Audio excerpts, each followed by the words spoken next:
Hi,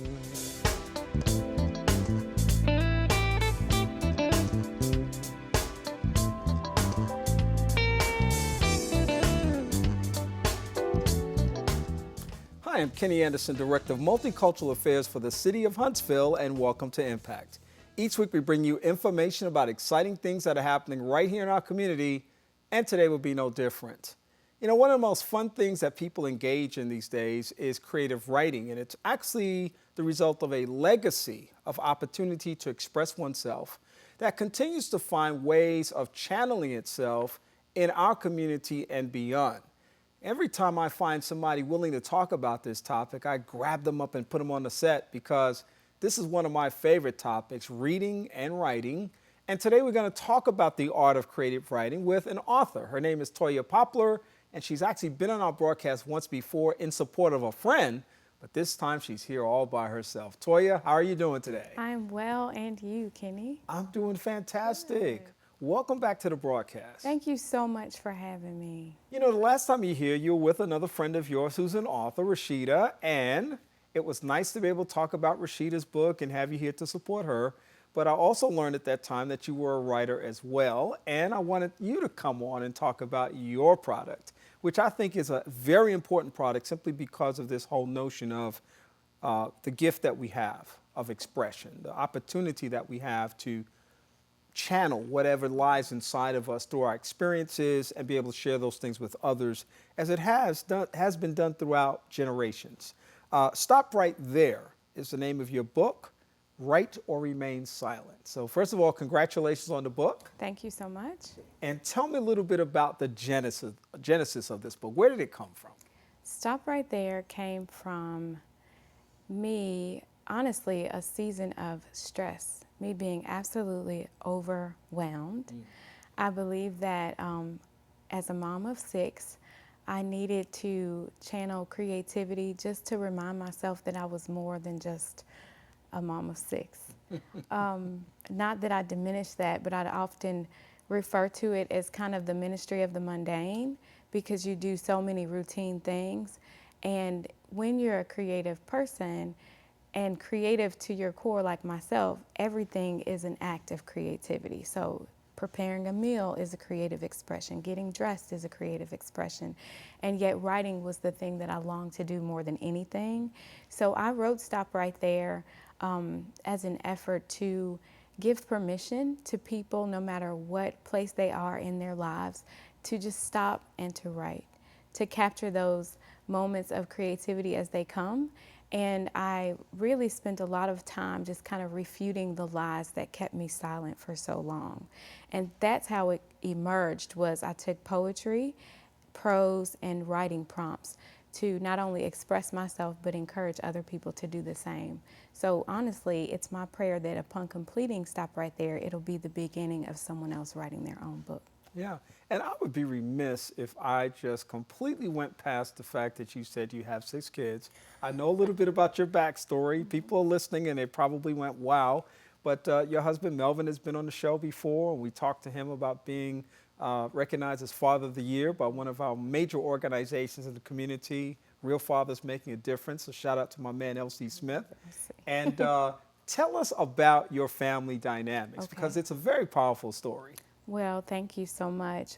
We have 3 biological children, and we adopted 3 small boys. They were 1, 2, and 3 at the time, and they are now 7, 8, and 9 years old. And they just turned our world right side up. When I say that I was overwhelmed, I feel like God took me from overwhelmed to overjoyed to overflow. And so that's a word right there. Yes, it is. So life was very stressful, and the beauty of stress was that it caused me to communicate more clearly. Because I had so little time to read, and reading is one of my passions, one thing that I found was that books like Sarah Young's Jesus Calling or Oswald Chambers' My Utmost for His Highest really spoke to me, because it was something that didn't set me up to feel like I was a failure. So when I wrote my book, I wrote it in similar fashion, that it's small bursts of writing and scripture so that people can get that fuel that they need to keep fighting the good fight. Yeah. You know, I had a chance to interview you on my radio show recently, and you were actually in the studio with another author.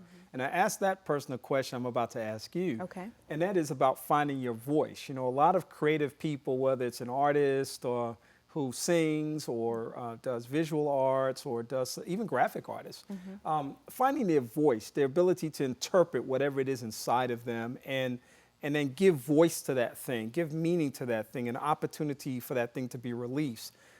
How did you find your voice through this expression in this book? I would say that my love affair with words began when I was very young. I was 7 when my first poem was published in my local newspaper. And my parents were both poets. So I grew up surrounded by really great literature. And my parents did not discriminate. I had classics like Poe and Sylvia Plath, and we had H. Rap Brown and Dr. Maya Angelou and James Baldwin. So just growing up around such great literature, I believe that children become what they behold. And the more that I saw it, the more I wanted to be it. So in terms of finding my voice, alliteration is something that just flowed out of me as a kid. And I was really fortunate to have amazing teachers that saw that that was my gift, and they nurtured it and just encouraged me to grow in it. But ultimately, I would say what caused me to use my voice was a period of silence. And I think that that happens with a lot of creatives, to where they go through a crisis in which maybe they can't create for whatever reason, and then when those chains are broken, or when they no longer feel hand-tied and gagged, they come out and they speak. And I love Dr. Maya Angelou's life, because after having read all the greats and memorized so many wonderful works of literature, she was provoked and encouraged by her mentor that you'll never know poetry until you hear yourself reciting it. And during a time where she was mute, she began to speak. And just imagine what would our world be like without her poetry. And so likewise, for me to be so overwhelmed, having that stir inside of me, it was like, when I get my chance, I want to say something. And my husband blessed me by allowing me to just go away for a week of silence, and I wrote the majority of my book in 1 week, but I really felt more like a seamstress who went away and had the privilege of just sewing together pieces of my heart. Because if there's a book inside of you, chances are it's been leaking out of you all along.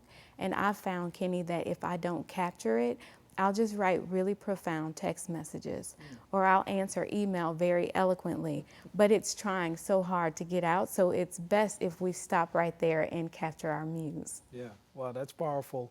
I wonder, and I know it's probably a different process for every writer and every creative person, but do you write for an audience or do you write for yourself? What's the biggest driving force behind that? It is a combination, oftentimes for me, of the breakdown that leads to the breakthrough. I try to write my way to freedom when I walk through anything, and I find that my audience tends to be very much like myself. Most writers do have a target audience that they write for. It's very beneficial to come up with a character profile of who you're writing for. But for the most part, I'm writing like a Calgon take me away moment. And so many people find themselves in that message that I kind of, I write for someone like myself. My husband is a writer also. And he said that one of his motivating factors to write is because he has to write so that he'll have something to listen to. And I think that sometimes I have to write so that my voice can be heard, and not just my voice, but capturing the otherness. I think that we get bombarded by society every day to be like something else, but me maximizing opportunities to write is really me just living life from the inside out. Yeah. And not getting drowned out by all the voices that we hear every day. Do certain themes inspire you more than others? I know some people write topically and others kind of kind of freestyle in terms of their expression, but are there certain themes that inspire you more than others? I would say for myself, because creatives can be such tormented souls at times, there are topics like suicide and depression and just things that help shift people's paradigms to where they don't have to see creativity as a curse, but they can see it as something that can be explored and something to where, regardless of what you've been through, you can come out of it and there be no residue of what you walked through, or that you not be typecast by whatever you went through. So I would say that topically, occasionally I'll find a prompt and I'll write to it just to sharpen the saw, but generally God will just highlight what area it is that I'm to focus on. And what I find is it's much like, and I don't think it's coincidental at all, but it's much like whatever the buzzword is, how it highlights itself, if that makes sense. Mm-hmm. One week I wrote about, a blog post entitled Community Watch, and I just felt led to talk about suicide awareness. And then within the following week, there were so many young people who committed suicide and did so on social media. So I thought that it was really profound that I would feel such a urgency to write and use social media as a platform to help in a preemptive fashion, I guess, to help people heal who were aware of these tragedies that took place. Unbeknownst to me, I'm just a mama who felt led to write in that direction. So I'm thankful that that is a reflection of the creator's creativity at work within me. Yeah. So I can't take any credit for that, but generally I just lean in and let it flow. Yeah. Are there other books inside of you? Absolutely. I think that once you write your first book, it's all that you can think about. And so I'm very much looking forward to sitting still and yet again sewing together pieces of my heart, because I know that for my creative process, it's leaking out of me. It's just a matter of me compiling that information and presenting it to the world. Yeah. And do you see Stop Right Think as sort of a guide? I know you've talked about journaling and various aspects of pushing people's creativity to the surface and allowing them to explore that. Is that generally how you see this book? I see it, I saw it as permission, and yet my readers have received it as an emotional detox journal. They've received it as permission to start, and some have received it as encouragement to finish. And so my ultimate goal is for the book is that people would give themselves permission to start, and those who are already writing would be encouraged and inspired to finish well. Because we can finish and yet not finish well. A lot of people just feel like, I got it out, and yet publishing is another step. And so I'd like to see people go in that direction so that others can find themselves in their words. All right. The book is Stop, Write, There, There. It's by Toya Poplar. It's subtitled Write or Remain Silent, which demonstrates the choice that people have. And of course, you hope that people will absolutely write and take advantage of that. How can people get access to this book? They can find it at Amazon.com. It's available on Amazon. And if they'd like to find out more about the book and myself and some of my other writing exploits, they can go to StopRightThere.com and link to my WordPress blog. All right, fantastic. Yeah. Lots of ways to connect with you, be inspired, and get some great information. Toya Poplar, thank you for being here with us today. Thank you so much for having me. All right. I want to thank you for being a part of our conversation today and for sharing in all this great inspiration that we hope we provided for you today. Now, you can check out the video that you just watched on our Facebook page, which is Impact with Kenny Anderson, or our YouTube page, which is also Impact with Kenny Anderson. And you can also see some behind-the-scenes shots of what happens once the camera stops rolling. For Impact, I'm Kenny Anderson. Have a great day.